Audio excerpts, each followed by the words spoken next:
Hey guys, this is another talk with Higher Conversations with Scott and Cal. Today is going to be a good topic.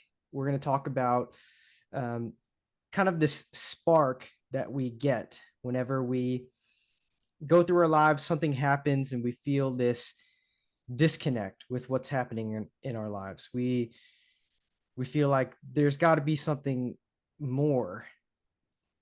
Maybe you felt a loss, maybe um, you're going through your life and then you're just like, this is not, there's got to be more to this than your job or just your usual ways of living. Why am I doing these things that are mundane? It's kind of, there's got to be something that you're living towards. You got to find this purpose. Maybe you feel this disconnect with that purpose. Well, today we're going to be talking about what is this feeling of this disconnect, this spark, and what can we do to really dive into this feeling or this sensation? Um, and how can we go about looking at this way of thinking? So, Scott, I'm just going to open up the floor, kind of give your thoughts of whatever you're kind of thinking at this moment. Yeah, so you mentioned the spark. There's two words that you said, spark and disconnection. Um, so I want to elaborate on this spark. This spark is it's basically a question where we're like, what's the meaning of my life? What's the purpose of life? And we tend to feel that spark, this question, for a deeper meaning when we're suffering, when we're not really enjoying what we're doing in this five sense, three-dimensional world. Because this three-dimensional world, this material world, is not our home. It's not what gives us the pleasure we're intended to feel. So that's huge because when we start to realize it's not about the 401k, the job, this five sense reality that we see, what makes sense to us, our true self, our this inner yearning, what makes sense is something, what I like to say is eternal. We're trying to get to a state of what I like to say permanence, and other people have said this too. We're trying to get to a permanent state of eternal bliss. And that doesn't mean we just kick back, relax, have a beer, do nothing. What that means is we're in a constant state of everything we do, everything we think, feel, and do, those three things is pleasurable. And a quick trigger warning here. That thing that thinking, that feeling, that something we do is not about us. It has nothing to do with you. It has everything to do with the Creator that made you. So everything we do, everything we feel, everything we think is attributed to God, and we must feel God from this internal spark, this desire, this yearning to be like Him.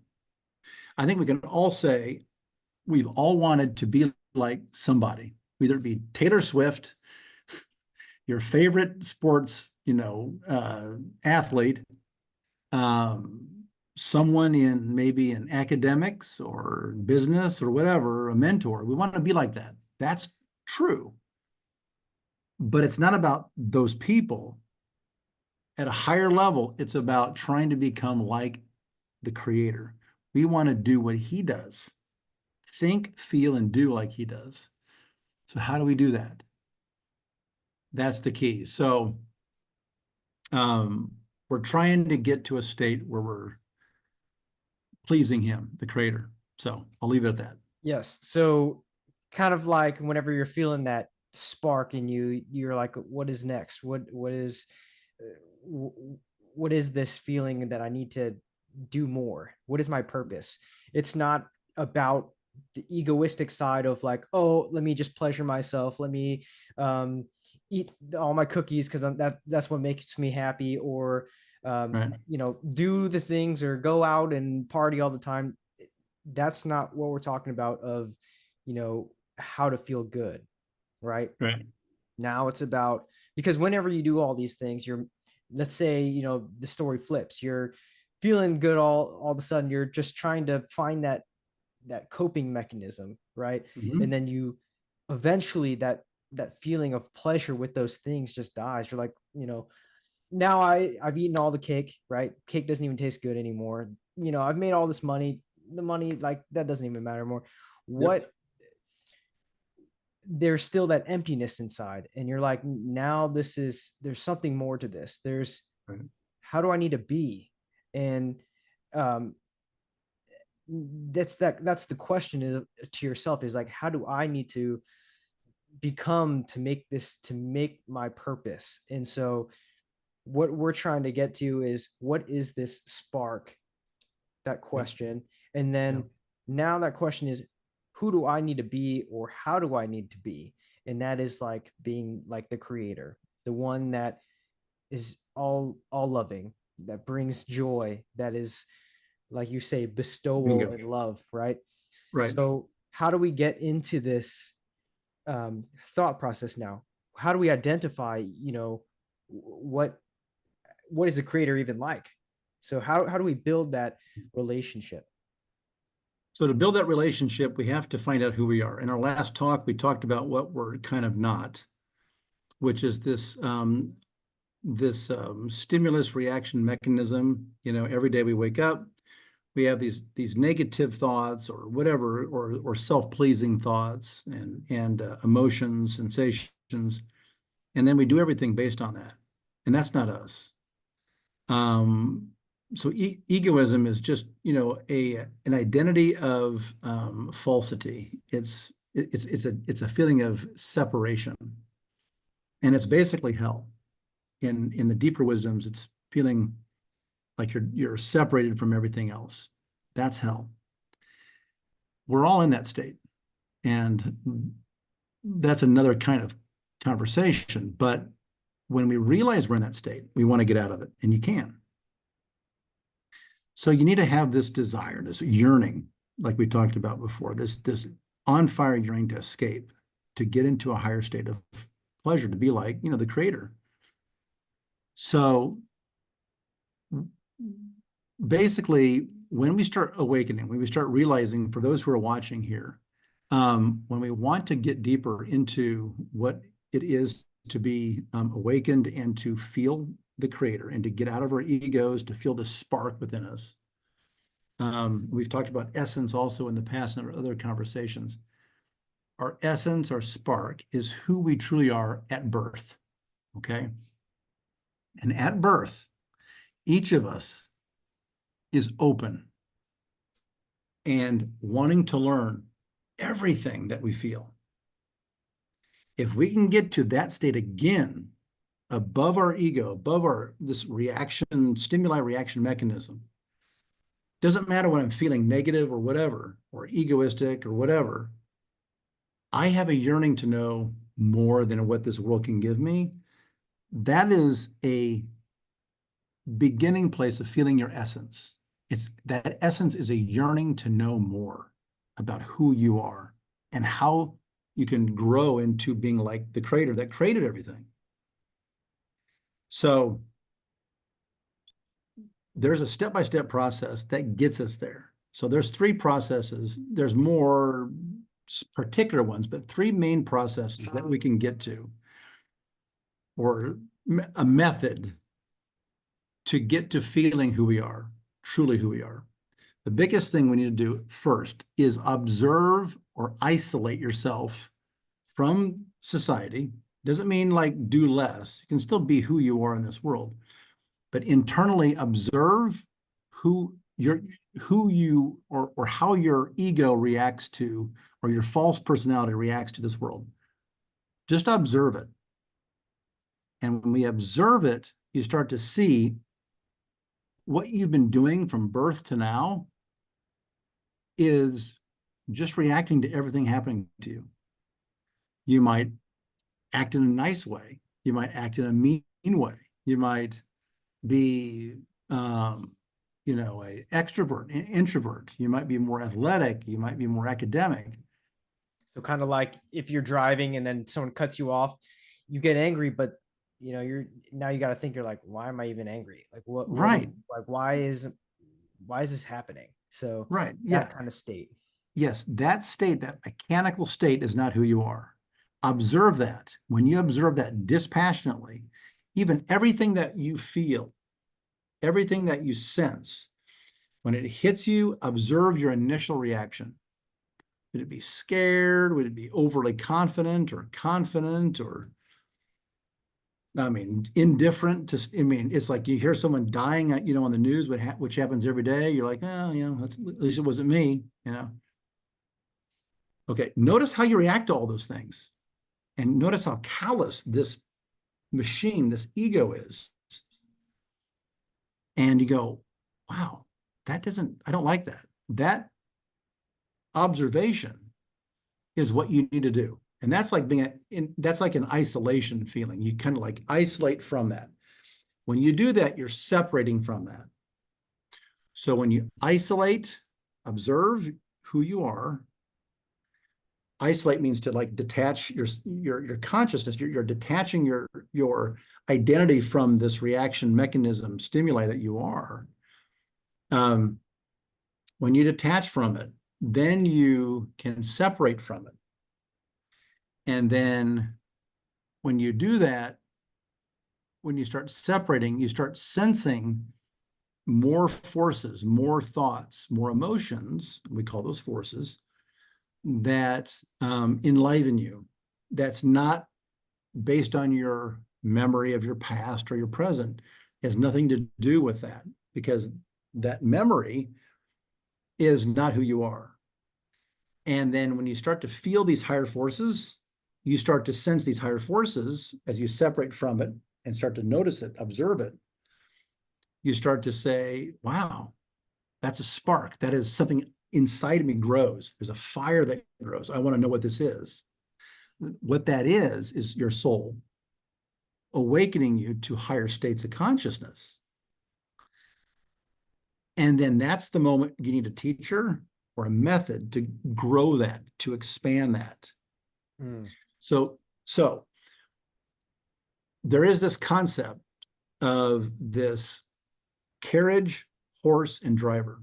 So everyone kind of like close your eyes, imagine your ego in a carriage. That carriage is your physical body. The horse that's pulling the carriage are your desires, your emotions, and your feelings that are very egoistic. They're just driving your everyday life. That's the horse. And the driver are your thoughts, egoistic thoughts that are just pulling you back and forth, just serving this ego, this thing you're not. Just notice that. So who is inside that carriage? That's you. Do you want to be guided by your egoistic, selfish, bodily desires, emotional desires, your egoistic thoughts? No. What you want to do is master those thoughts, master those emotions, master your body. How to do that is growing your soul, is growing who you are, so you can get to know why you're alive and how to be. And so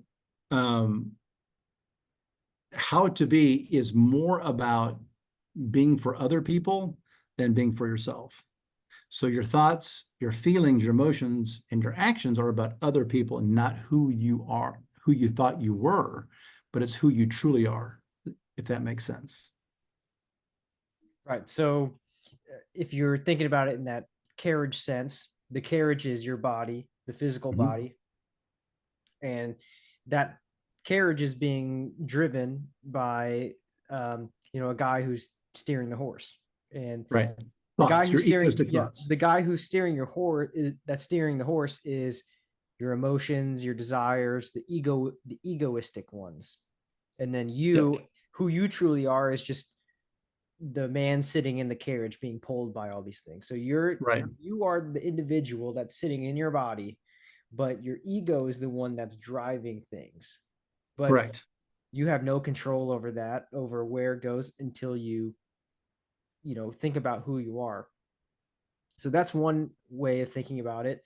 But Mhm. now you're saying, like, let's go back to the whenever somebody cuts you off in the while you're driving, Yep. you have that spark in you. You're like, like, and initially your ego is the one that drives that carriage of, I'm angry, and you're like, why is this happening? But then you're separating yourself. You're drawing back into that person that's in the carriage. You're like, why am I doing Correct. this? You're isolating, you're pulling away from that reaction. You're pulling away from that. Don't react. It's not about, so is it real quick? It's not about this. Here's a good thought. It's not about you don't have a right to be negative in that moment or egoistic. Okay. It's not about you don't have a right. It's like you have a right not to be negative or egoistic. You have a choice. So listen to those two statements. Right. You have a right not to be negative. You've been negative, reactive your whole life. Everyone has. Be honest. You have. That is your egoistic carriage horse driver pulling you, doing things at its own will. You have no will in that moment. You can't do anything. You're just reacting. It's doing it for you. But if you're aware of it, observing it, you create a will in time how to like suppress that. And there are moments of consciousness where you can then, even in a moment where someone's doing something negative to you, you can react like you might have done in the past, but you're conscious of it. You can be in a happy, beautiful, peaceful state as you're operating the horse and the driver consciously, not unconsciously. Mm. Sometimes you have to react in a certain way that might be severe because the situation demands it. But but if you're conscious of it, that consciousness means you're not that. You're in charge of that. You're not that. Right. And That now is a huge difference. what about whenever you say you're separating from yourself from that ego part, that the thing that just drives you, your reactive state, and now you're thinking about the observation state. But in that observation state, you are trying to figure out that real you, that your true self. And so that true self, you're feeling the different sensations of how to actually be like the creator. How do we dive into um that realm of figuring out Yeah. how you are actually? You need a teacher. You need someone who has been there ahead of you and can teach you. There are people out there, and we can put it in the link, and we'll do that for those who want to go into knowing who they truly are. We'll put it in the link in this conversation. There are those who've been there, done that, and who understand how to teach or how to, I don't say they're a sage on the stage, or I like to say they're a guide on the side, because everyone's in process here. The goal in that moment is to find out who you are and need a teacher. So there are books, there are very deep esoteric books that can teach you how to be, not just knowledge. There's a lot of books out there on knowledge, but we're trying not to become knowledgeable. We're trying to change, because this deeper wisdom can give you knowledge, but you need a teacher to help you understand your egoistic nature so you can get out of it. And then to grow your true essence, this spark, again, a spark is like a seed of your soul that grows from a baby into an adult to become like God.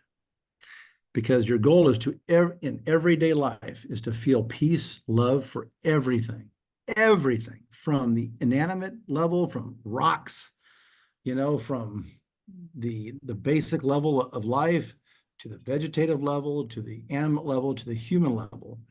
We want to love all those levels, everything, because we see not from our ego, we're seeing from our heart, we're seeing from our soul. We're loving everything. The beauty of it all, the The beauty of, beauty of it, we're seeing its created intent. We're seeing its original blueprint of why the creator made it. And the creator loved it and made it, and we love it too. now, would you say this is the same um, kind of awe or feeling that we get, like, let's say, at the beach, why we're so attracted to the beaches, the mountains, Right. that feeling of, wow, what is this? Correct.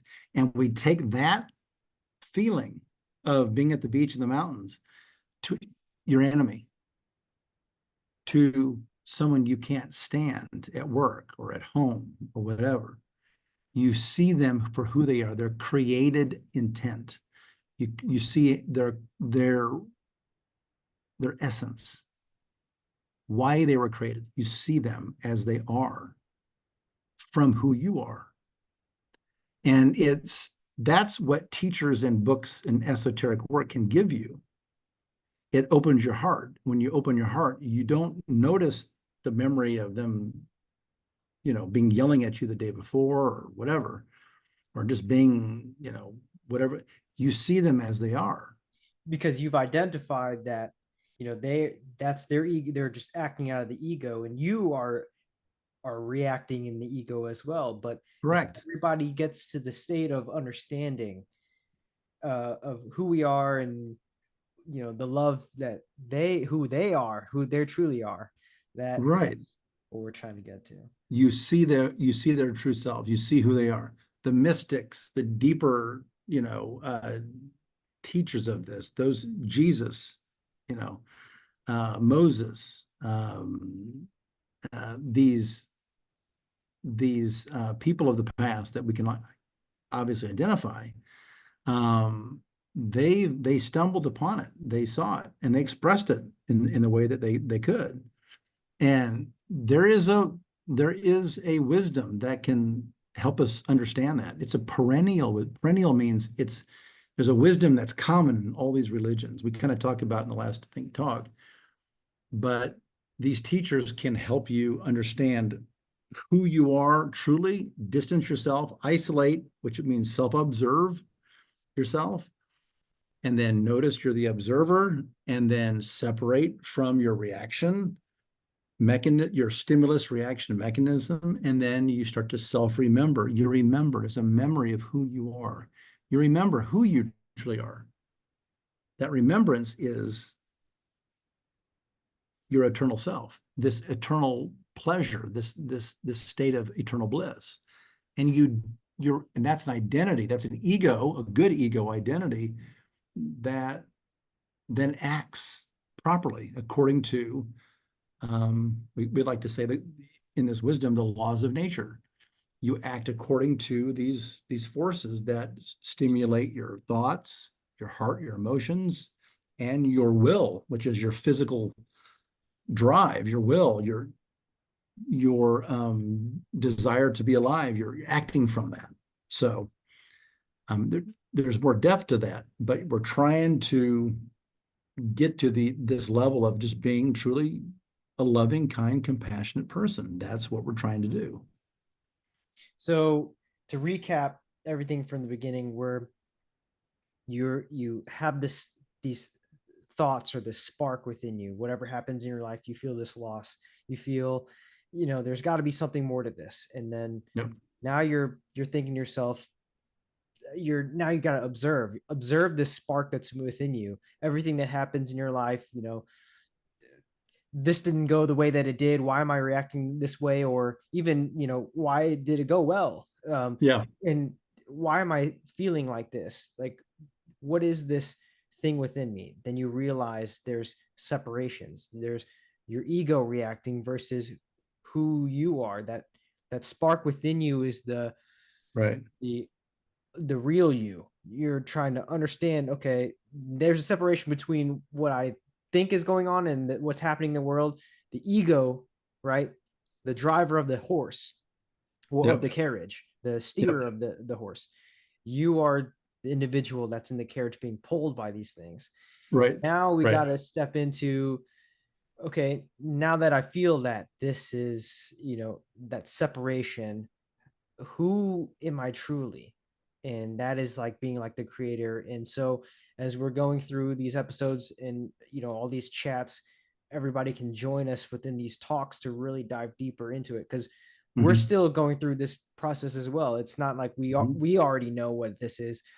We're trying to understand more about who we actually are. And the best way to do that is to go into these topics with each other and dissect it. What are these things and stuff like that? So this is the foundation of where we're going. And so from each session that we go and all these podcasts, we're just going to dive deep into what are we feeling? What is this identity that we're trying to be at? And how can we practice these things in our lives? That way Yeah. we can all get into this together. So if you have that spark, which everybody does at some point, when you feel that, join us together and we can really identify what is happening and how can we be our true selves. So Yeah, exactly. So that divine spark we all have, everyone's unique. I like to say everyone is like a unique snowflake of that divine spark. No one is like you. Nobody's like you. And when you find out who you are, that unique snowflake, if you will, that unique signature from God, and you want to express that, when you express it, that is internal pleasure, and you don't want to stop expressing it.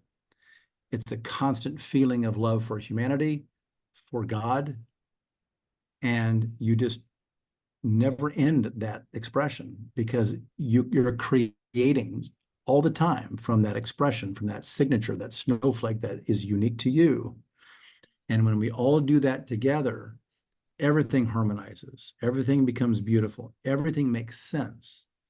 The world then starts to, even this corporeal nature that we live in, the five sense, three-dimensional world, it's beautiful. It's okay to live in this physical world and enjoy it. So you can have the cake and eat it too when you express it, especially when you're giving cake to someone and they give cake back to you. There's a wisdom in that. And that's maybe something we can talk about next time, because you can have your cake and eat it too, but you don't eat the cake. Someone gives it to you and you give it to them.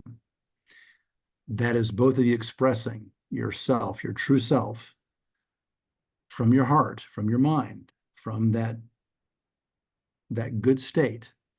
That is who we truly are. And it's always love. It's a beautiful feeling, beautiful feeling. And you can all feel that when I say that. And to know how to do that all the time, every day, and not wake up in a bad mood, there's a way to do that. I'm working on that myself. Five 5 days a week, let's say, I wake up in not a good mood, but I'm trying to get out of it. And sometimes it's every day.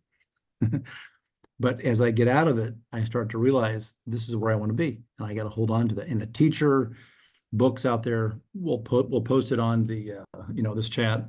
We'll give some some references, so you can kind of dig deeper, and so we'll continue the conversation. right. So Okay. Yep. Just stay tuned. Keep joining us. We're just going to talk about different topics, and please leave a comment.